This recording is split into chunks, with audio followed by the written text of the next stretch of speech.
I'm going to be completely honest with you. There's been times where I've avoided CNC jobs just because I didn't want to deal with the work holding. What if I told you there was a way that sucks less because it actually sucks way more? Because in this video, I'm going to be talking about the AirWeights Vacuum Table System.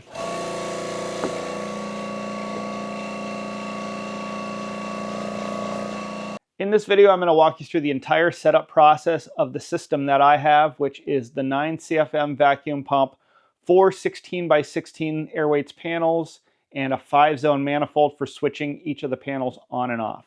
I'm also going to talk about some common questions I've seen and who I think this product's for. Before I do any testing, I need to get this vacuum pump set up. So what that means is I need to add the feet to it so it's stable. I need to screw in the exhaust so that it's quieter. And I need to screw a quick disconnect fitting into the intake so that I can hook up one of the 16x16 AirWeights panels. First thing we're going to do is get these feet on this pump. So I'll lay it on its back. And I'm just going to hand tighten them for now, and then I'll use an Allen wrench to give them a final snug up. You don't want to over tighten these because that could lead to issues. Now that we have our feet on, I'm going to tip this back up and pop this red plug out so that we can install our exhaust.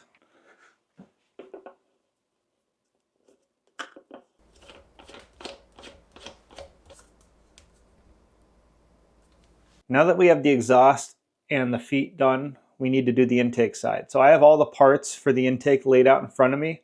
I'm going to show you what each part is, and I have it laid out in the order that it gets installed. So here are all of our pieces for the intake side laid out, and this is the layout of how it's going to be connected to the intake side of the pump. Consider this like an exploded view, if you will. So first thing we have is this male-to-male connector, and that is going to go from the pump to our filter. Next we have a filter. This will separate water from the air so it doesn't end up in the pump. Note that we do have an inlet direction and an outlet direction, so keep that in mind when you install it. From there, we will next connect this T-fitting, and from the T-fitting we'll go up to an O-ring, a reducer, and then our pressure gauge. To the right, we will go from an O-ring to our quick disconnect fitting, and this is going to depend on your final endpoint. So if you're only going to a single 16x16 panel, you're going to use this 1/4 inch fitting. If you're going to go to a manifold, then out to multiple panels, you're going to use this 1/2 inch fitting. For the sake of our initial test, I'm going to hook up just a single panel, so I'm going to start with this 1/4 inch fitting. And then when we do the final install on the CNC table, I'll switch over to this so we can use the manifold. Now that you know what all the intake parts do, let's get them hooked up. And make sure you put Teflon tape on all of the male threads so that you can avoid any leaking. So I know I mentioned the O-rings when I was showing you all the intake side parts. After reviewing the instructions on AirWeights' website, it doesn't seem like there's O-rings mentioned. So that may be because this is a new addition to the kit. Regardless, the goal is to get a good seal on all of your fittings, so that means lots of Teflon tape like I mentioned before. One place I did see that the O-ring was beneficial was on the intake side of the filter. There was a little lip inside there where an O-ring could clearly sit, and that just helped me snug it up better against the pump. Other than that, lots of Teflon tape. Check all your fittings when you're done, and you'll know if there's a leak by the behavior of the gauge and the behavior of the vacuum functionality. Now with everything hooked up, all I've got to do is press my power switch and we should have vacuum.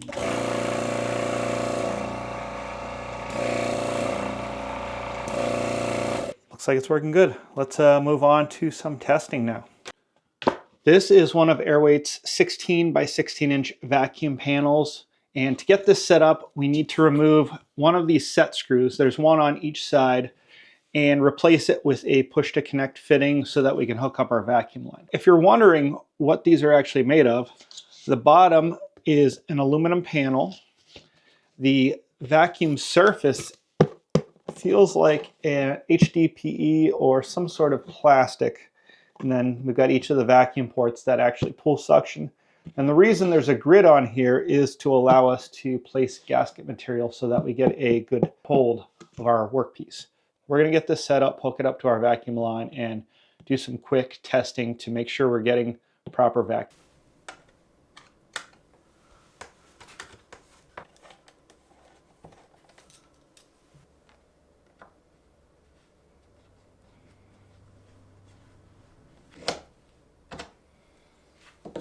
Now that I'm done with the vacuum pump setup and I've got a fitting on this 16 by 16 plate, I want to do a quick test to make sure everything's working like it's supposed to, because I don't want to get out to the shop, get everything attached to the waistboard, and then have something wrong. So we're going to do a quick test here, and then we're going to head out to the workbench and do the full setup.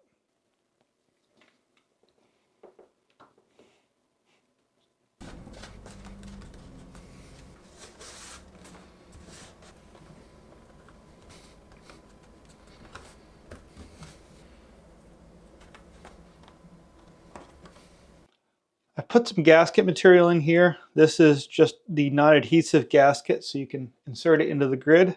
I've plugged all the ports that are not being used, and I'm going to turn this on and we'll test it.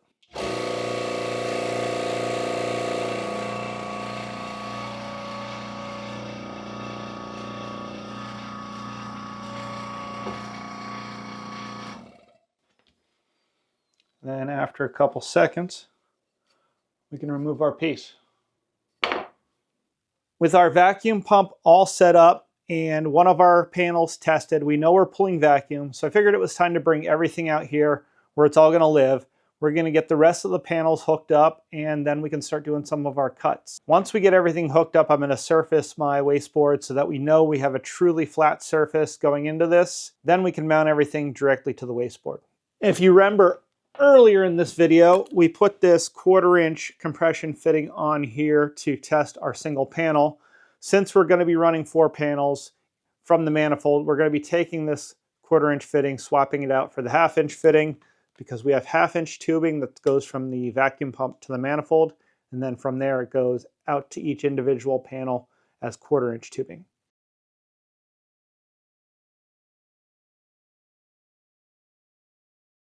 Since we already did one of these, I'm just going to speed through and get these fittings on all of these panels, and then we can set up the manifold.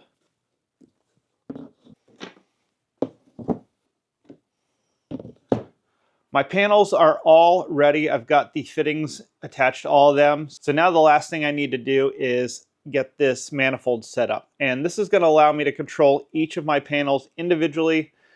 So I can turn off all of them except for one. I can turn off really any configuration of the panels. And the only thing I need to do to set this up is attach this filter. And I'm just going to do that right now because it's here. Just get this screwed in here, and then I just need to attach all of my hoses to each of my panels. And then we have that 1/2-inch hose that goes from the intake side of the air pump to here, and we're good to go. I'm going to do that, do a final pressure test, and then we can get everything over to the CNC. There is a DXF file available on the AirWeights website that you can put into your CNC software. That'll allow you to drill some locating pinholes right on your waistboard. That we can line up these panels and know they're exactly where they need to go.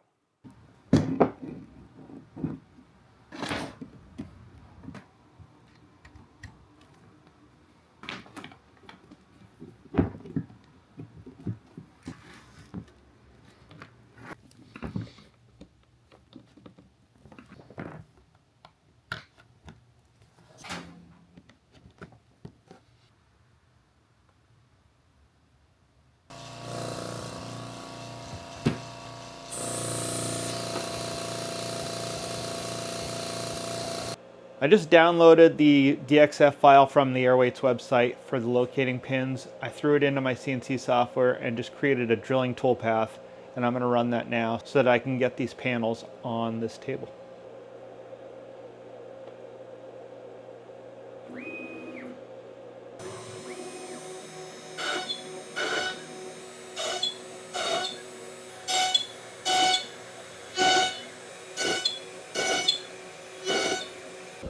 I've got these locating pins and I'm just going to drop them into the holes that the CNC cut. I have 4 holes cut, but you only need to use 2 pins in the upper right corner and the lower left corner. And there they're in. And I'm just going to drop my panel in place. There we go.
I'm standing here in front of my CNC machine, and I think it's time to do a real-world example of how using a vacuum table can make your life easier.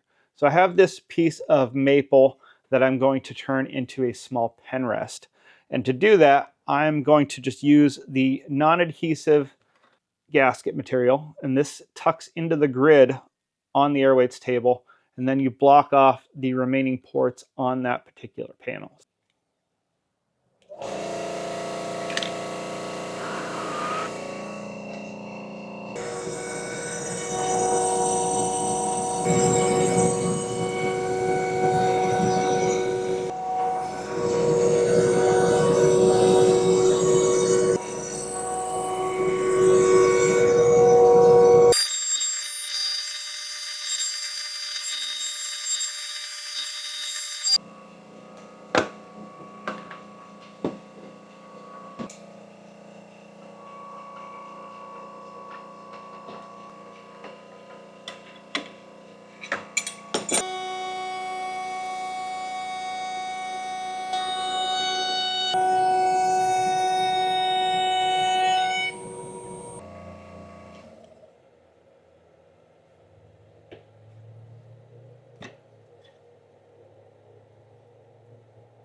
Here's our pen rest, just pulled off the AirWeights table, and I used my bandsaw just to cut the excess off so you can see how clean the side profile is and that groove on the inside. No chatter at all, which I like. And then for this configuration, all I have to do is run this through my router table to clean off that little bit of onion skin there. And I think this is a good time to talk about gaskets and fixture plates, because this was done directly to the AirWeights table just using some gasket material, but you can use fixture plates. There's different types of gaskets. So I'm just going to quickly go through what I have in my hands now and kind of explain what that does and what kind of options that gives you. We have a couple different gasket and fixture plate options here, and I'm going to go through it real quick. This is what we were just using. This is the non-adhesive gasket strips, and this you simply cut to size. You stick it in the channels on the AirWeight panel to create a gasketed zone. For the example that I just did, with that piece, I only used 1 port on the AirWeights panel, so I surrounded that port in the grid with pieces of this that I cut, and you just pull them tight so that they seal all together, and then you stick your material on top of that gasketed zone, and then you plug the remaining ports with these rubber plugs. These two options here, these are adhesive gaskets. So this is adhesive strip gasket, and this is nested adhesive gasket squares. And the way these work is you would stick them to your sacrificial fixture plate. So in the example of the squares, you would get a square that closest matches the size of your workpiece, pull it out, pull the backing off, stick it to here, and then you drill a hole through here so that suction is let up through. Then you stick your workpiece on top of that gasketed zone and start your carve.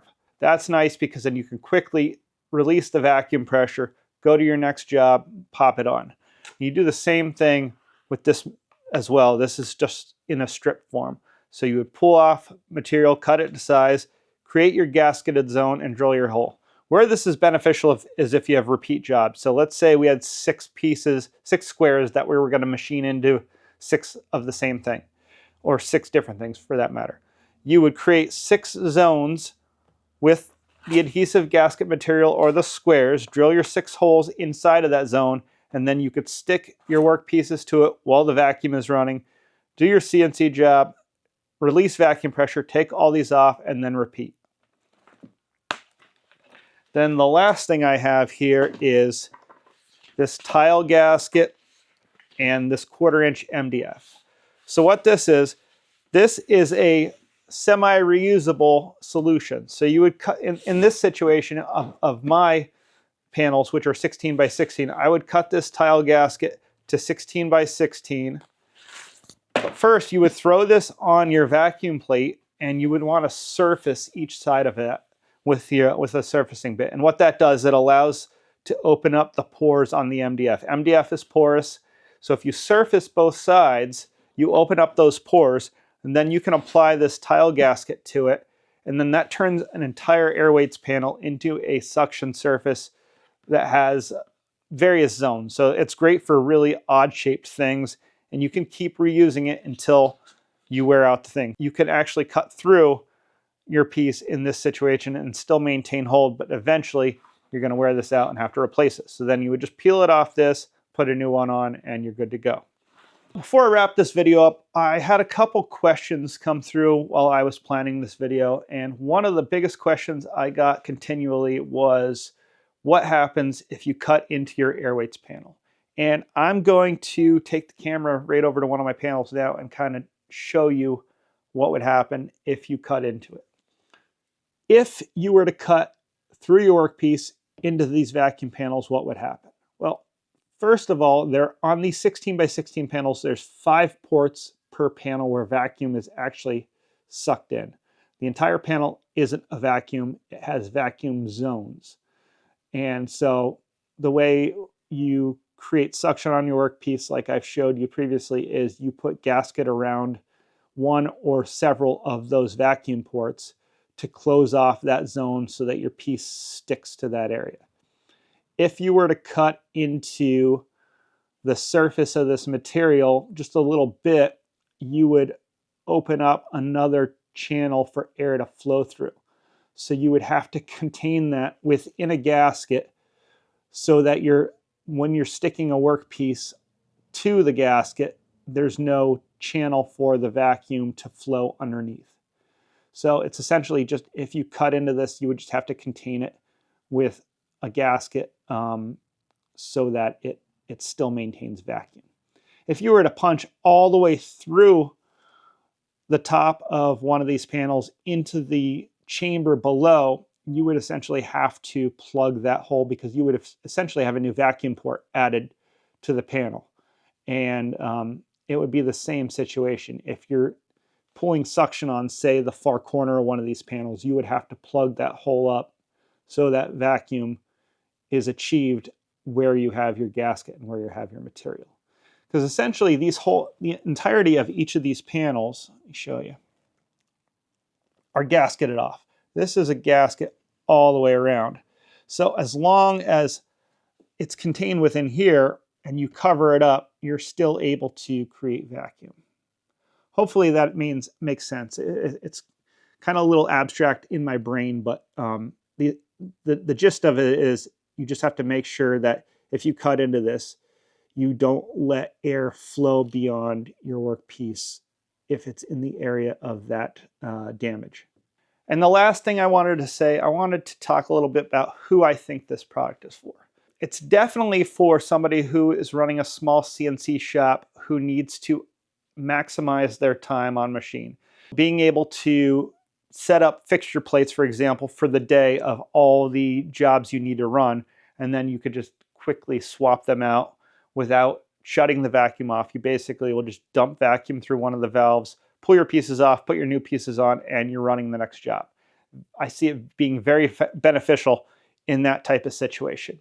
For a hobbyist, if you find yourself not doing CNC jobs because you don't want to figure out work holding for the job, then this is going to probably cause you to use your machine more. I know it has for me in this situation. Those are just two beneficial use cases I can see for a system like this. The biggest thing is it saves you time, and it saves you having to have consumables like tape or screws or anything like that. Hopefully this video was helpful, informative, and I will see you guys in the next one.